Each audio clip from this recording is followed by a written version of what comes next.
আসসালামু আলাইকুম, স্বাগতম। আজকের ভিডিওতে সঙ্গে আছি আমি আশিকুর রহমান। প্রিয় দর্শক, ব্যাংকের চেক হারিয়ে গেলে আপনি কি করবেন? প্রিয় দর্শক, আপনার টাকা হারিয়ে যাওয়ার আগ পর্যন্ত আপনার অনেক কিছু করার রয়েছে।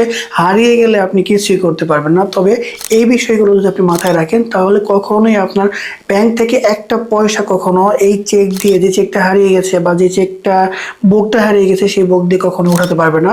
অবশ্যই এই কাজটা ব্যাংকের চেক হারিয়ে গেলে করে রাখবেন। আর্থিক ক্ষয়ক্ষতি এড়ানোর জন্য আপনি ব্যাংকে স্টপ পেমেন্ট নির্দেশ দেওয়ার জন্য অবশ্যই অনুরোধ করবেন। যেহেতু এই চেকটা হারিয়ে গেছে, তাহলে এই চেক দিয়ে যদি কেউ টাকা তুলতে আসে সেক্ষেত্রে কিন্তু এই চেকটা তারা আটকে দেবে। প্রিয় দর্শক, আপনি যদি ব্যাংকের অ্যাপ ব্যবহার করে থাকেন তাহলে কিছু কিছু ব্যাংকে কিন্তু এমন একটা অপশন থাকে, কুইক সার্ভিস বা স্টপ পেমেন্ট। এই অপশনটাকে ঢুকে আপনি নিজে থেকে কিন্তু এটা অন অফ করে দিতে পারবেন। অন্যথায় আপনি একটা কাজ করতে পারেন, প্রত্যেকটা ব্যাংকের কিন্তু কাস্টমার কেয়ার নাম্বার থেকে সেখানে কল দিয়ে কিন্তু আপনি এই অপশনটাকে অন করে দিতে পারেন। এবং যদি আপনার ফুল চেক বইটাই হারিয়ে যায় তাহলে এই বইটাকে ব্লক করে দেওয়ার চেষ্টা করবেন।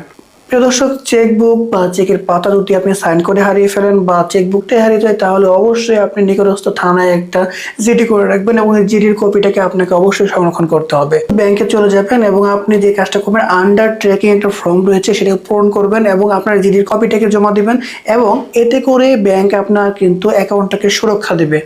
এরপরে যে কাজটা করবেন, এই সকল কাজ সম্পন্ন হয়ে গেলে আপনি একটা নতুন চেক নেওয়ার জন্য আবেদন করে আসবেন এবং এই চেকটা দিয়ে আপনি পুনরায় কাজ করবেন। আগের চেকটা কিন্তু ব্লক হয়ে যাবে। যদি কেউ ওটা দিয়ে লেনদেন করতে চায় তাহলে কিন্তু খুব দ্রুত সময়ে তাকে ধরে ফেলবে, পাশাপাশি ওই চেকগুলো কিন্তু কোনো কাজে আসবে না। আর্থিক ক্ষয়ক্ষতি এড়ানোর জন্য আপনাকে এই কাজগুলো করে রাখতে হবে। ব্যাংক থেকে যেই আপনাকে এই স্টপ পেমেন্টের একটা রসিদ দিবে সেটাকে আপনি অবশ্যই যত্ন সহকারে সংরক্ষণ করবেন। কোনো প্রকার কোনো ঝামেলা হলে এগুলো কিন্তু আপনার পরবর্তীতে খুব কাজে আসবে। সো ব্যাংকের চেক হারিয়ে গেলে, লিখিত চেক বা ব্যাংকের চেকবুক হারিয়ে গেলে অবশ্যই এই বিষয়গুলো মাথায় রাখবেন এবং পরবর্তীতে এই স্টেপগুলো যেগুলো বললাম এগুলোকে আপনি ফলো করার চেষ্টা করবেন। আশা করি আর্থিকভাবে কোনো প্রকার ক্ষয়ক্ষতিতে আপনি পড়বেন না। প্রিয় দর্শক, আজকের ভিডিও যদি ভালো লেগে থাকে অবশ্যই একটা লাইক দিবেন, কমেন্টে মতামত জানাবেন এবং ভ্যারিয়েশন থেকে পাশে থাকার জন্য অবশ্যই সাবস্ক্রাইব করবেন। দেখা হচ্ছে পরবর্তী কোনো ভিডিওতে। সে পর্যন্ত সকলেই সুস্থ থাকবেন, ভালো থাকবেন সেই প্রত্যাশায় আজকের ভিডিও শেষ করছি। আসসালামু আলাইকুম।